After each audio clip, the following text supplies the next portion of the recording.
हाँ जी, आप सब लोगों को आज फिर से पादरी अविनाश का और मेरे परिवार का, मेरी वाइफ का जो मेरे साथ है, लॉकडाउन में आप लोगों को सलाम पहुँचे। बेशक आप में से कई लोग अभी इंतज़ार कर रहे होंगे कि आज का जो वीडियो है पादरी साहब ने डाला नहीं, पर खुदा का शुक्र करते हैं कि हमारा परमेश्वर हमारी मदद करता है और आज फिर से उसने इस काम को पूरा करने के लिए हमारी मदद करी और आपके सामने मैं खड़ा हो सका। आइए परमेश्वर से प्रार्थना करेंगे। हे सर्वशक्तिमान, हम आपका धन्यवाद करते हैं कि आप हमारे दयालु परमेश्वर हैं। आप खुदावन हमारी मंशा को जानते हो और बेशक है खुदावन, आप अपने डरवैयों की सब इच्छाओं को पूरा करते हो। आपने हमें भी अपने डरवैयों का सब भाग दिया है। आपका शुक्र प्रभु कि आज फिर से सारा दिन हम सबको संभाला और सोने से पहले प्रभु तेरे इस काम को भी और खुदावन तेरे प्यारे बेटे और बेटियों की खिदमत में पेश करने की तूने प्रभु अपनी आत्मा के द्वारा हमें उभारा। हम तेरा शुक्र करते हैं। आज की इबादत को, आज के इस वचन को प्रभु बहुत बरकत देना, बहुत आशीष देना प्रभु। और दया करके तेरे बच्चे जब सुबह उठ के सुनते हैं इसको तो खूब आशीष पाएँ और एक प्रभु नई बेदारी इनके जीवन में उत्पन्न हुए। हे प्रभु, हम प्रार्थना करते हैं दया करके हमारे मुंह के वचनों को अपनी ओर से आशीषित करना, सही शब्द देना और सही सही तेरे वचन को पढ़ने की क्षमता देना, शक्ति देना। प्रभु यीशु मसीह के नाम से शुरू करते हैं, आमीन। प्रियो, हम खुदावन का धन्यवाद करते हैं कि हमारा परमेश्वर दयालु और कृपालु परमेश्वर है और हमेशा वो यही कहते रहते थे प्रभु यीशु मसीह के जागते और दुआ मांगते रहो। दुआ मांगने के लिए खुदावन हमेशा बोलता रहता है ताकि तुम परीक्षा में ना पड़ो। और खुदा का शुक्र करते हैं कि परमेश्वर के वचन में जितने लोगों ने दुआएं करी, उनकी दुआएं जब परमेश्वर की इच्छा के मुताबिक हुई तो वो सारी की सारी परमेश्वर ने उत्तर दिया उनका। और परमेश्वर का धन्यवाद करते हैं कि हमारे लिए वो लोग रोल मॉडल बन गए और हमारे लिए उनकी प्रार्थनाएं भी हमारी प्रार्थनाएं बन गई। जब हम उन किसी परिस्थिति में होते हैं तो हम भी वैसे ही प्रार्थना करते हैं और बेशक परमेश्वर का धन्यवाद करते हैं कि परमेश्वर का वचन तो जब हम परमेश्वर के पास लेके जाते हैं, वचन को लेके जाते हैं दुआ में, तो अद्भुत काम होता है। और आज भी हम परमेश्वर के वचन में एक ऐसी ही दुआ के बारे में पढ़ेंगे जो याबेश की दुआ जिसको बोलते हैं। याबेश की दुआ हिंदी में याबेश बोलते हैं और उर्दू में और इंग्लिश में जाबेस बोलते हैं। तो लिखा है पहला इतिहास और उसका 4 अध्याय, उसकी 9 और 10 आयत। पहला इतिहास, first chronicles chapter 4 versus 9 and 10 लिखा है, और याबेश अपने भाइयों से अधिक प्रतिष्ठित हुआ और उसकी माता ने यह कहकर उसका नाम याबेश रखा कि मैंने इसे पीड़ित होकर उत्पन्न किया। और याबेश ने इस्राएल के परमेश्वर को यह कहकर पुकारा कि भला होता कि तू मुझे सचमुच आशीष देता और मेरा देश बढ़ाता और तेरा हाथ मेरे साथ रहता और तू मुझे बुराई से ऐसा बचा रखता कि मैं उससे पीड़ित ना होता। और जो कुछ उसने मांगा वो परमेश्वर ने उसे दिया। Praise the Lord, praise the Lord. परमेश्वर हमारे वचन के पढ़े और सुने जाने पर आशीष दे। जब मैं इसको ध्यान से पढ़ने की कोशिश कर रहा था तो लिखा है कि याबेश का जन्म हुआ था, तो उसकी माता ने उसका नाम याबेश रख दिया। और याबेश का मतलब भी नीचे दिया हुआ है फुटनोट में, जिसका मतलब है पीड़ा।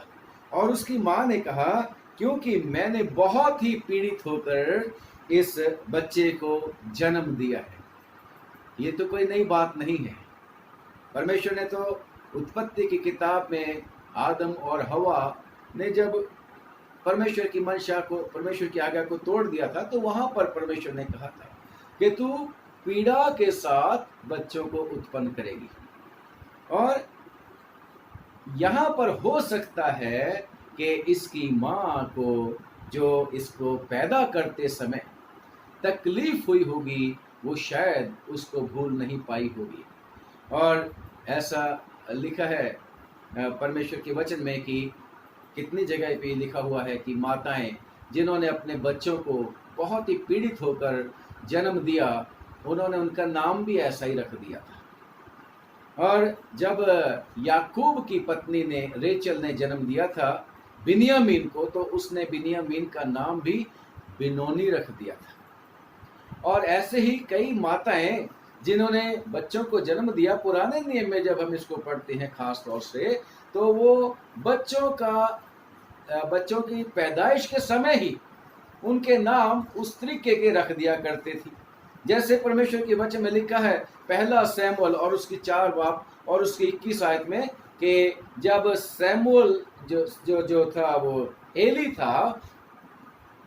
की जो बहू थी, जब वो पैदा करने लगी बच्चे को, तो वो बच्चे को पैदा करते करते मर गई थी, क्योंकि उसको पीड़ाएं उस समय हुई थी जब अहद का संदूक भी गुलामी में चला गया था और इस्राएली लोग हार गए थे। और उसको जब न्यूज़ मिली, तो क्योंकि वो प्रेग्नेंट थी और उसने उस बच्चे को पैदा करते करते जब वो मर रही थी, तो मरते मरते उसने अपने लड़के का नाम इकाबोद रखा, जिसका मतलब है महिमा उठ गई। और ऐसे ही कितने सारे लोग थे जिनकी माताओं ने, जिनके परिवार के लोगों ने उनके नाम जब वो पैदा हुए तो उसके किसी खास मतलब के लिए रख दिए। नोहा का नाम भी, जब नोहा पैदा हुआ था, जब आप लोग परमेश्वर के वचन में पढ़ेंगे नोहा के बारे में, उत्पत्ति की किताब उसका 5वां अध्याय और उसकी 29 आयत में लिखा है, और जब नूह का जन्म हुआ तो ये कहकर उसका नाम नूह रखा कि यहोवा ने जो पृथ्वी को शाप दिया है उसके विषय ये लड़का हमारे काम में और उस कठिन परिश्रम में जो हम करते हैं हमको शांति देगा। नूह के बारे में ऐसा लिखा गया है। ऐसे ही जब इजहाक नाम रखा था, इजहाक का मतलब है हंसी। और ऐसे बहुत सारे नाम, याकूब जब पैदा हुआ तो इसका नाम रख दिया अड़ंगा मारने वाला, या ठग, या धोखेबाज, ऐसा था। तो इसकी माँ ने भी, याबेश की माँ ने भी इसका नाम याबेश रख दिया कि ये मेरे पीड़ा के साथ पैदा हुआ पुत्र है, इसके समय में मैंने बहुत ज़्यादा पीड़ा उठाई।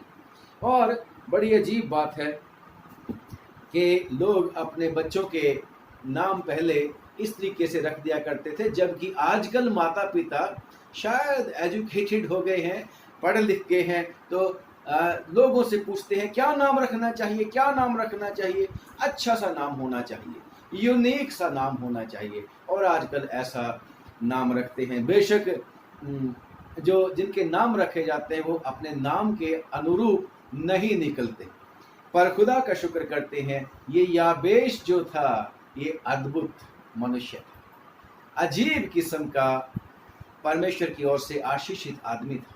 और जब हम इसकी दुआ की बात करते हैं तो हम यहाँ से जानकारी हासिल करते हैं कि ये दुआ गो आदमी था, प्रार्थना करने वाला आदमी था, परमेश्वर से डर और भय मानने वाला आदमी था। और हमेशा मैं उम्मीद करता हूँ कि उसकी यही कोशिश रहती होगी कि कहीं मैं लोगों को भी पीड़ा देने वाला मनुष्य ना बन जाऊं। मेरी मम्मी तो बताती रहती है कि मैंने बड़ा दुख सह के इसको पैदा किया, कहीं मैं दूसरों के लिए और मुसीबत ना बन जाऊं। और मैं उम्मीद करता हूं कि ये परमेश्वर की तरफ इसने रुजू किया होगा।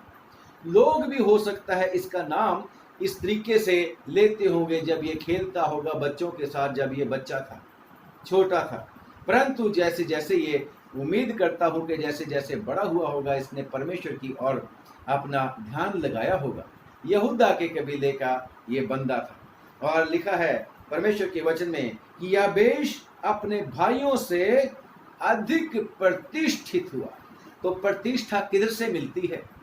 प्रतिष्ठा यानी कि महिमा परमेश्वर से मिलती है। नीति वचन की किताब में लिखा है 22वां अध्याय और उसकी 4थी आयत, नम्रता और यहोवा का भय मानने का फल धन और महिमा और जीवन होता है। तो ये महिमामान कैसे हो गया, ये प्रतिष्ठित मनुष्य कैसे हो गया? क्योंकि ये परमेश्वर का डर और भय मानने वाला मनुष्य था। और खुदा का शुक्र करते हैं प्रियो, परमेश्वर की हम सब के बारे में महिमा हमें और आपको जो महिमा चाहिए होती है, हम भी चाहते हैं कि हम महिमामान बने, हम भी प्रतिष्ठित बने। तो परमेश्वर का डर और भय मानने से ये हमें मिलती है। परमेश्वर के ऊपर विश्वास करने से, यानी कि यीशु मसीह के ऊपर विश्वास करने से हमें महिमा मिलती है। क्योंकि खुदावंद यीशु मसीह ने आप ही कह रखा है, दुआ करी थी हमारे लिए वो हाई प्रीस्टली प्रेयर 17 बाब में यूहन्ना की अंजील कि हे पिता, जो महिमा तूने मुझे दी है मैंने इनको भी दी है। प्रभु यीशु मसीह जो महिमा का परमेश्वर है, महिमा का खुदा है, वो आपको और मुझको महिमा देना चाहता है। तो मतलब ये हुआ कि अगर हम महिमा पाना चाहते हैं तो हमें परमेश्वर के चरणों में आना चाहिए। अगर हम सचमुच में महान होना चाहते हैं तो महान परमेश्वर कौन है? वो है जिसने सारी सृष्टि की है। उसकी सृष्टि महान नहीं, बल्कि वो सारी सृष्टि का सृष्टिकर्ता जीवता परमेश्वर खुदावंद यीशु मसीह में हमारा परमेश्वर, जिसको हम यहोवा भी बोलते हैं, यीशु मसीह भी बोलते हैं, और वही यीशु मसीह महान है। और उसने इब्राहिम को भी कहा था, मेरे पीछे आ, मैं तेरे को महान कर दूंगा, मैं तेरे को प्रतिष्ठित कर दूंगा, मैं तेरे को महिमा मान कर दूंगा। और खुदा का शुक्र करते हैं कि जितने लोग खुदा का डर मानते हैं, लोग उनका भय मानते, लोग उनका भय मानते। यहाँ तक कि यूहन्ना बपतिस्मा देने वाले से हेरोदेस राजा भी डरता था। जब हम मरकुस की अंजील उसके 6वें बाब में पढ़ते हैं तो वहां पर आप लोग पाओगे कि हेरोदेस राजा, चाहे उस यूहन्ना ने उसको कह दिया था कि तूने ये गलत काम किया है, फिर भी हेरोदेस राजा उसकी सुनता था, भयभीत होता था, क्योंकि वो उसको नबी मानता था, उससे डरता था। और जब पौलुस भी एक राजा के सामने, फेलिक्स के सामने परमेश्वर की वचन की बातें करा था, तो वो भी भयमान हो गया था। यस, हमारा परमेश्वर महिमा का परमेश्वर है और अपने लोगों को प्रतिष्ठा देता है, महिमा देता है। और आगे लिखा है कि वो अपने भाइयों में अधिक प्रतिष्ठित हुआ। और लिखा है आगे कि याबेश ने इस्राएल के परमेश्वर को ये कहकर पुकारा। हम परमेश्वर के वचन में जबूर भी एक गाते होते हैं, पुकार दहा यहोवा नु बुलंद आवाज देना, क्योंकि वही है वो पुकार को सुनने वाला। क्योंकि जीवित ही किसी की आवाज को सुन सकता है, मुर्दा किसी की आवाज को नहीं सुनता है। परमेश्वर जीवित है, तभी तो हम भी जीवित हैं। हमें परमेश्वर ने जीवित दिया है, जीवित किया है। और यहाँ पर लिखा है कि याबेश ने इस्राएल के परमेश्वर को, जिसके बारे में बाइबल धर्मशास्त्र बताता है कि वो जीवित परमेश्वर है और कोई धर्मशास्त्र नहीं बताता। बाइबल में लिखा है कि वो परमेश्वर इस्राएल का परमेश्वर है और वो जीवित है। और याबेश ने उसको पुकारा, और पुकारा मतलब प्रार्थना करी। और यस, जो खुदावन से प्रार्थना करते हैं, जो परमेश्वर की तरफ दृष्टि करते हैं, परमेश्वर उनको कभी भी शर्मिंदा होने नहीं देता।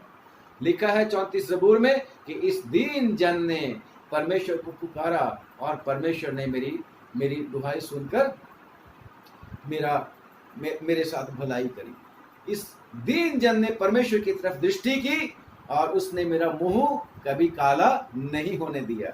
यस, अगर हमने पुकारना है मुसीबत के समय में, तो वही एक परमेश्वर है, जीवित परमेश्वर, जिसके बारे में जबूरों की किताब में लिखा है 46 जबूर में कि परमेश्वर सहज से, आसानी से मिलने वाला मददगार है संकट की घड़ी में।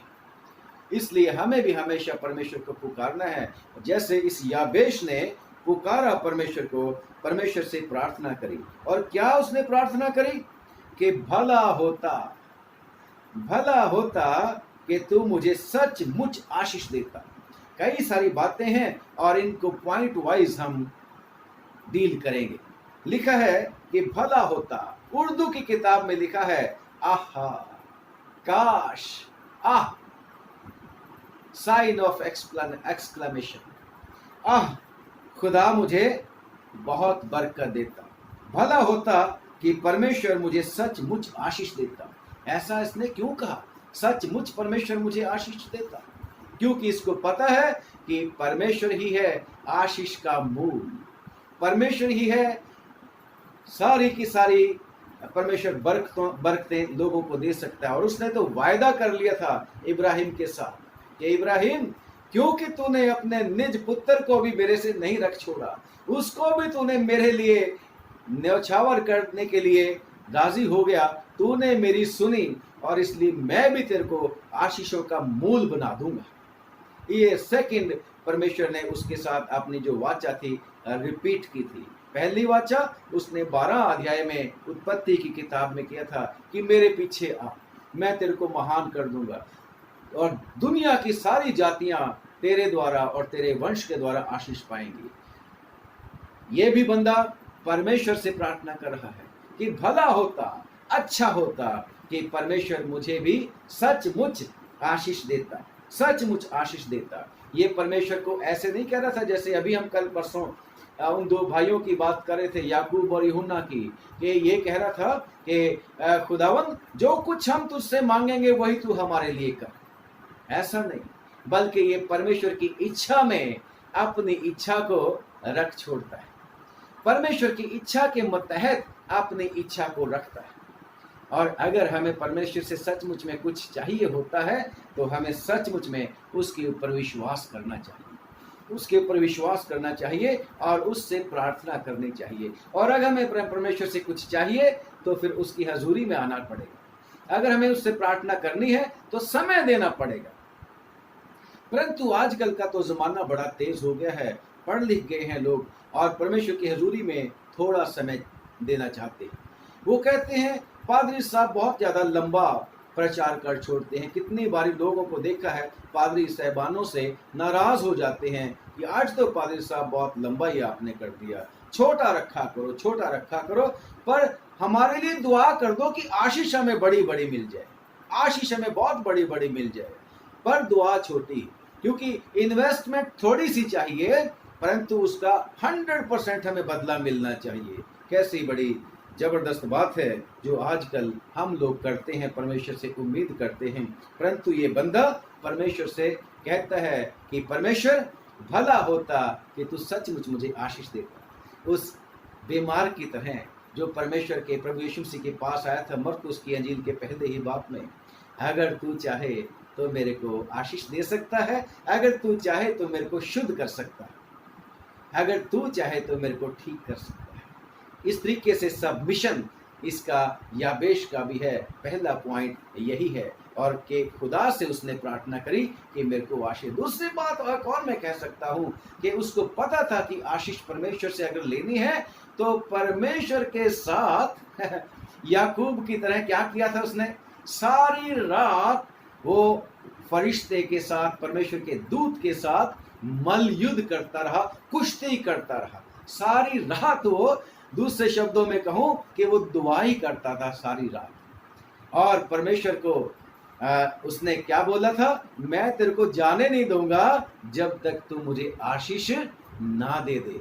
ऐसे यशायाह की किताब में भी लिखा है कि हे परमेश्वर का भय मानने वालों, परमेश्वर को चैन ना लेने दो जब तक वो तुम्हारा उद्धार ना कर दे, यरूशलेम का उद्धार ना कर दे। भाई अगर समय ही नहीं देना तो फिर क्यों बड़ी बड़ी बातें की उम्मीद करनी।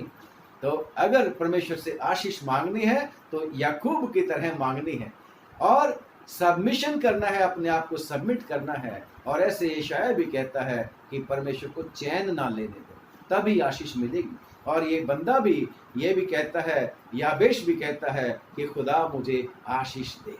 और जब पढ़ते हैं परमेश्वर के वचन में एक्ट्स ऑफ द अपोस्टल्स, प्रेरितों के काम, उसका 3रा अध्याय और उसकी 26वीं आयत, वहां पर भी चेले यही कहते हैं कि भाई परमेश्वर के पास लौट आओ ताकि परमेश्वर तुम्हें आशीष दे।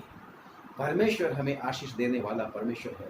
वो सचमुच में उसके पास आशीष है तो वो तभी तो हमें आशीष देगा। खुदा का धन्यवाद करते हैं।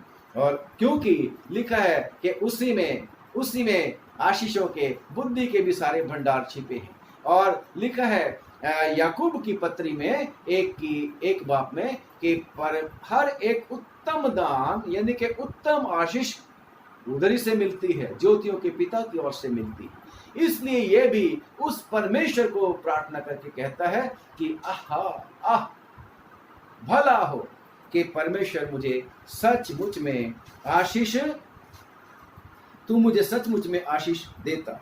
नंबर 2, और मेरा देश बढ़ाता, कि तू मेरी हदों को बढ़ाता, कि तू मेरी that you enlarge my boundaries. Yes, हम कितनी सारी बात परमेश्वर से मांगते रहते हैं परंतु समय नहीं देते, जो मैं पहले पॉइंट में कह चुका हूं। परंतु हम चाहते हैं कि हम बढ़ जाएं, हम तरक्की कर जाएं, हमारे बच्चे तरक्की कर जाएं, हमारी पोजीशन, हमारी प्रमोशन हो जाए, छोटे ओहदे से बड़े बड़े में होते चले जाएं। और बेशक परमेश्वर का तो रूल है कि अगर कोई थोड़े में ईमानदार ठहरेगा उसी की हद बढ़ाई जाएगी, उसी को ज्यादा का हकदार बनाया जाएगा। और हम चाहते हैं कि ये खुदावंद, अब ये घर छोटा है, अब ये गाड़ी छोटी है, इसको थोड़ा बड़ा कर दो, पर दुआ करने के लिए तो हमारे पास समय नहीं है। हम कहते हैं परमेश्वर हमारे बच्चों का भी बड़ा बड़ा बड़ा परिवार होता चला जाए, परंतु दुआ करने के लिए तो हमारे पास समय नहीं होता। परंतु ये मनुष्य परमेश्वर से प्रार्थना भी करता है और ये क्या कहता है कि सचमुच परमेश्वर मेरा देश बढ़ाता, मेरी हदों को बढ़ाता। यस, वो परमेश्वर हमारा हमेशा हमारी हदों को बढ़ाने के लिए तैयार रहता है। वो तो कहता है मेरे से मांग। जब पढ़ते हैं पहला जबूर, दूसरी किताब जबूर 2, जबूर की किताब यानी कि भजन संहिता, उसका 2 अध्याय और उसकी 8वीं आयत में लिखा है, परमेश्वर कहता है मेरे से मांग और मैं तुझे जाति जाति, मुझसे मांग और मैं जाति जाति के लोगों को तेरी संपत्ति के लिए यानी कि तेरा धन को बहुत बढ़ा दूंगा और दूर दूर के देशों को तेरी निज भूमि जमीन बनने के लिए दे दूंगा। यस, हमारा खुदा हमें देने के लिए हमेशा तैयार रहता है। और खुदावन तो हमारा परमेश्वर कोई भी चीज अपने लोगों से नहीं रखना चाहता। खुदा का शुक्र करते हैं कि परमेश्वर प्रभु यीशु मसीह ने जीवित होने के बाद, मृतकों में से जी उठने के बाद क्या हुक्म दिया था चेलों को? ठहरे रहना जब तक कि तुम ऊपर से सामर्थ ना पाओ, जब तक कि तुम पवित्र आत्मा की सामर्थ ना पाओ, तब तुम सिर्फ यरूशलेम में नहीं तुम्हारा दायरा होगा, बल्कि लिखा है तुम सामर्थ पाओगे और तुम यरूशलेम से और यहूदिया से और सारी दुनिया के कोने कोने तक तुम मेरे गवाह ठहरोगे। यस, हमारा परमेश्वर हमारी हदों को बढ़ाना चाहता है, परंतु चाहता है कि हम याबेश की तरह उसकी इच्छा के मुताबिक उससे प्रार्थना करें। खुदा का शुक्र करते हैं, चेलों ने भी क्या बोला था विश्वास के मामले में अगर विश्वास बढ़ाना है तो चेलों ने क्या कहा था? हमारे विश्वास को बढ़ा दे। यस, और परमेश्वर के वचन में भी लिखा है कि भाई 54 में यशाया की किताब थोड़ा सा देख लें हम, अगर आप लोगों को जल्दी नहीं है तो। बेशक आजकल लॉकडाउन में भी लोगों के पास समय तो नहीं है, परंतु फिर भी हम इसको पढ़ेंगे तो जरूर। ये लिखा है 54 में, 54 यशाया 54 लिखा है, अपने तंबू का स्थान चौड़ा कर और तेरे डेरे के पट लंबे किए जाएं, हाथ मत रोक, दाएं बाएं तू फैलेगी, कहता है परमेश्वर।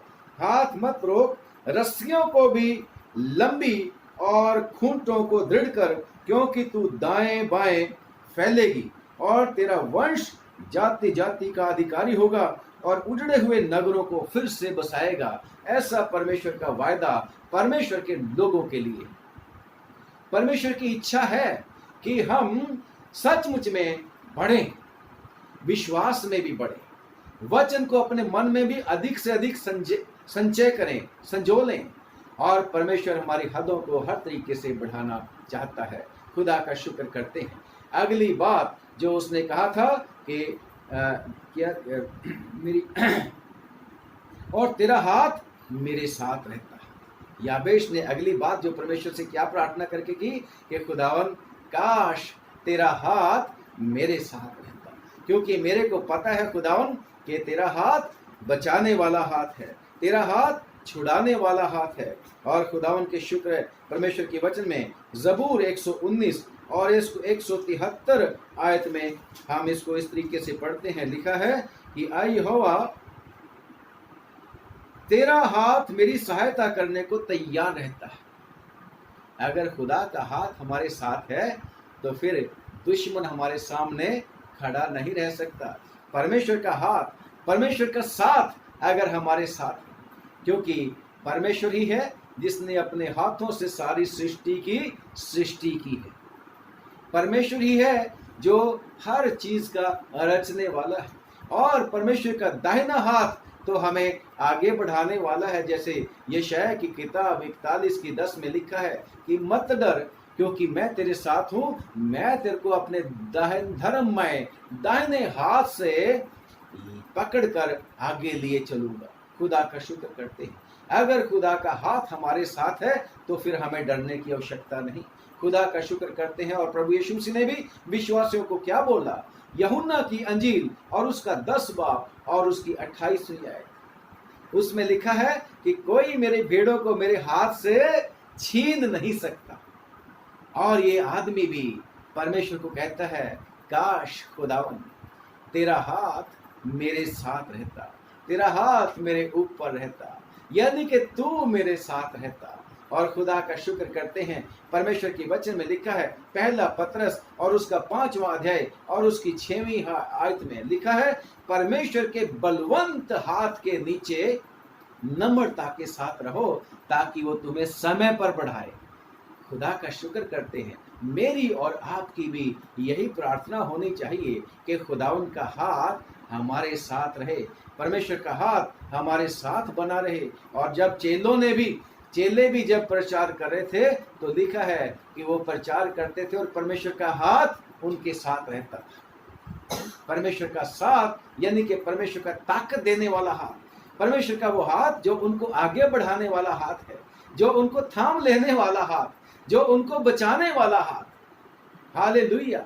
और वो हाथ जो सचमुच में जिसके ऊपर परमेश्वर ने आपकी और मेरी तस्वीर बना रखी है। लिखा है कि माँ तो अपने बच्चों को भूल सकती है, भूल भी जाती है, लेकिन मैं तुम्हें कभी भूल नहीं सकता।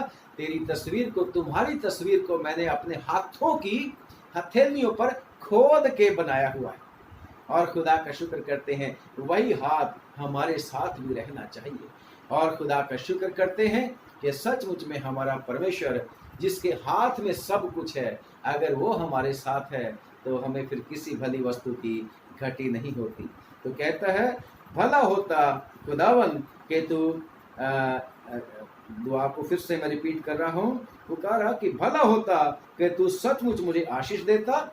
और मैं ये भला होता को बार बार उसकी दुआओं के जो उसके टॉपिक्स उनके साथ जोड़ रहा हूँ कि भला होता कि तू मेरा देश बढ़ाता, और भला होता कि तेरा हाथ मेरे साथ रहता, और भला होता कि तू मुझे बुराई से ऐसा बचा रखता कि मैं उससे पीड़ित ना होता। इसकी दुआ मेरी और आपकी भी यही दुआ है, क्योंकि खुदावंद यीशु मसीह ने मुझे और आपको भी यही सिखाया है। यीशु मसीह ने क्या हमें दुआ सिखाई कि हमें बुराई से बचा।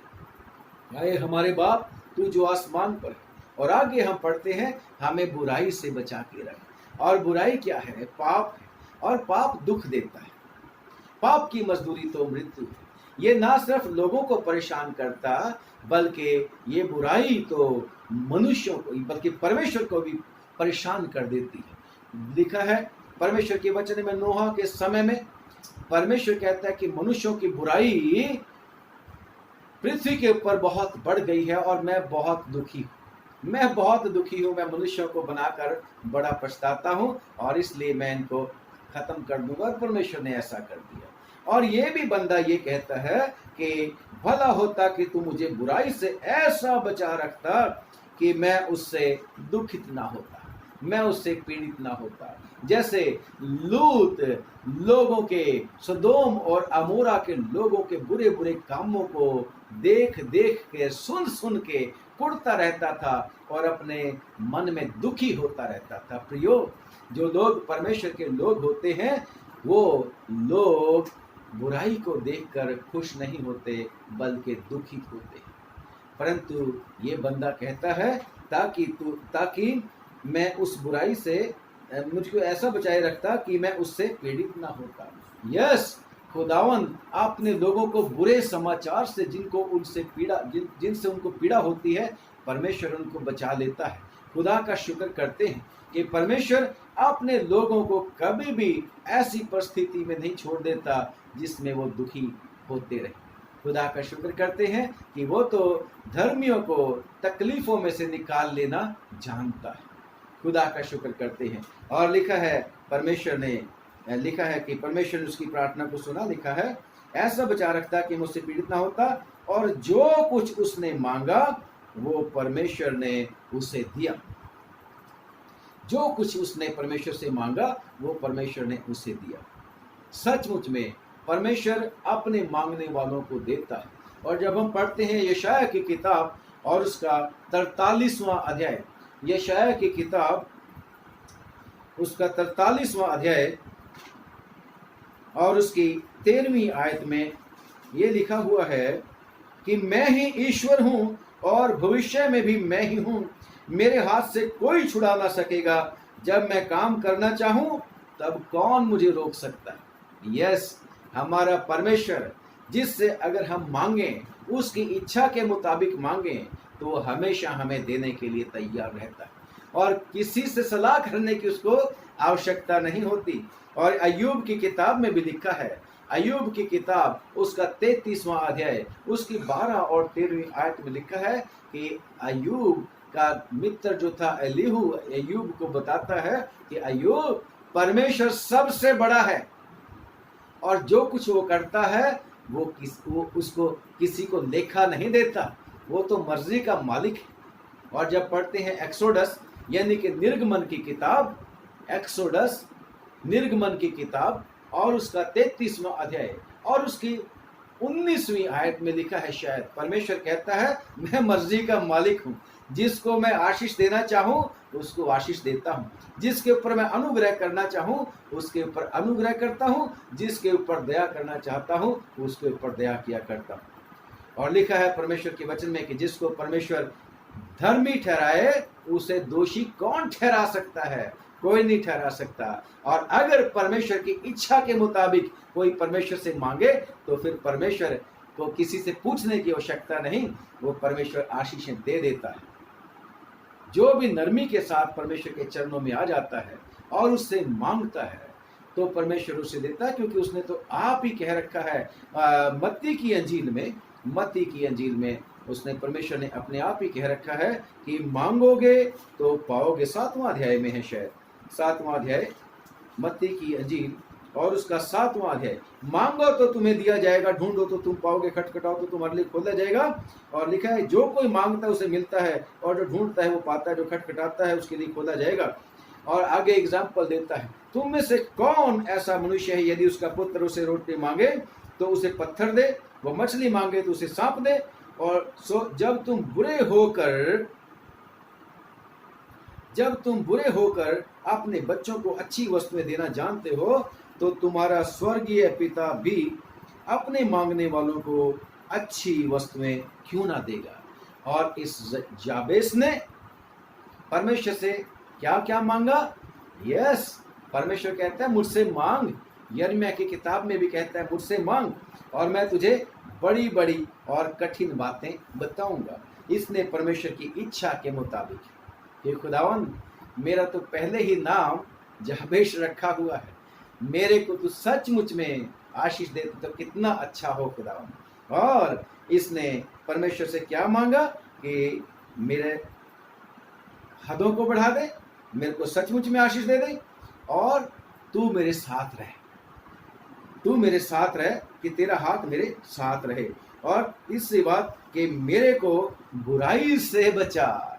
यस, परमेश्वर इसीलिए तो बचाने के लिए यीशु मसीह को भेजा है। यीशु मसीह इसीलिए इस दुनिया के बीच में आए कि वो शैतान के बुरे कामों को हर ले जाए, उसको बंदी बना के ले जाए, शैतान के बुरे कामों को नाश करे जो हमारे जीवन में कार्य करते रहते हैं।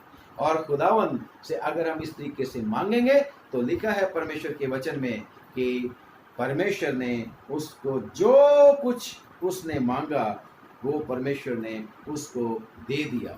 और खुदा का शुक्र करते हैं कि हमारा परमेश्वर आप कहता है मांगो, अब तक तुमने मेरे नाम से कुछ भी नहीं मांगा, परंतु बुरी नियति से नहीं मांगना। जैसे परमेश्वर के वचन में लिखा है कि याकूब की पत्री 4 अध्याय कि तुम मांगते हो पाते नहीं हो, क्योंकि बुरी इच्छा से मांगते हो। अगर हम परमेश्वर की इच्छा के मुताबिक मांगेंगे, पहला यूहन्ना 5 बाब में 14, 15, 16 आयत में लिखा है कि अगर हम परमेश्वर की इच्छा के मुताबिक मांगेंगे तो परमेश्वर सचमुच में हमें देता है। और परमेश्वर कभी भी अपने लोगों से अच्छी चीज बचा नहीं रखता। जिसने अपने निज पुत्र को भी आपसे और मेरे से नहीं रख छोड़ा, वो बाकी की चीजें हमें क्यों ना देगा। इसलिए हम भी जाबेश की तरह हमेशा उसकी इच्छा के मुताबिक दुआ मांगने के लिए तैयार रहें और बुराई से बचने के लिए और उसका साथ मांगते रहें, ताकि परमेश्वर खुश होकर जो कुछ भी हम उससे मांगे वो हमें देवे। आइए दुआ करेंगे। सर्वशक्तिमान, आपका हम धन्यवाद करते हैं कि आज भी हमने तेरे वचन में से सीखने के लिए थोड़ी कोशिश की। प्रार्थना करते हैं हमारी इस कोशिश पर बहुत बरकत दे, तेरे लोगों को बहुत आशीष देना और दया करके प्रभु हमेशा संभाले रखना। प्रभु खास तौर से लॉकडाउन के इन दिनों में जब तूने आज तक संभाला, आगे भी संभालना। जब लॉकडाउन खुल भी जाता है प्रभु, तब भी तू हमारे साथ साथ रहना। और जल्द प्रभु वो दिन लेके आ जब तेरे प्यारे लोग खुदावन अपने अपने आराधना के स्थान में, अपने अपने चर्च बिल्डिंग्स में इकट्ठे होंगे और तुझसे प्रार्थना करेंगे। जब कलीसियाई तौर से तेरा बदन कलीसियाई तौर से इकट्ठा होगा और खुदावन सचमुच में तेरे चरणों में झुकेगा, तू प्रभु अपने लोगों को जल्दी वो दिन दिखा और बुरे बुरे समाचारों से, बुराइयों से प्रभु इनको बचा के रख, पीड़ित ना होने दे प्रभु। और इस कोरोना वायरस से बचा के रख प्रभु। जो लोग ऑलरेडी संक्रमित हो चुके हैं इस कोरोना वायरस से, उन्हें भी बचा ले। तू सबका परमेश्वर है, सबको छुड़ाने वाला, बचाने वाला, माफ करने वाला परमेश्वर है। जो लोग प्रभु जी इसकी देखभाल कर रहे हैं ऐसे समय में लोगों की, सब doctor, nurses, paramedical staff, police प्रशासन, सरकारें कोशिश कर रही हैं प्रभु ताकि लोग बच जाएं। प्रभु मेहरबानी से तो इन सब को आशीष दे, उनके परिवारों को भी आशीष दे। हे सर्वशक्तिमान, हमारे सब के घर परिवारों पर आशीष उंडेल, हमारे सब प्रियजनों को आशीष दे। ओ प्रभु, जो कुछ भी तूने हमें दिया है सब पर तेरी बरकत चाहते हैं। खुदावन तू हमारे साथ रहे। हम भी प्रार्थना करते हैं तू हमें आशीष भी दे, हमारे विश्वास को भी बढ़ा, हमारे साथ भी रह और हमें बुराई से भी बचा। प्रभु यीशु मसीह के नाम से मांगते हैं, सुन ले और कबूल कर ले, आमीन। सबको जय मसीह की एक बार फिर से रिक्वेस्ट है कि हमारे लिए भी दुआ करना। जब आप अपने लिए दुआ करोगे हमें भी याद करना। परमेश्वर आशीष दे।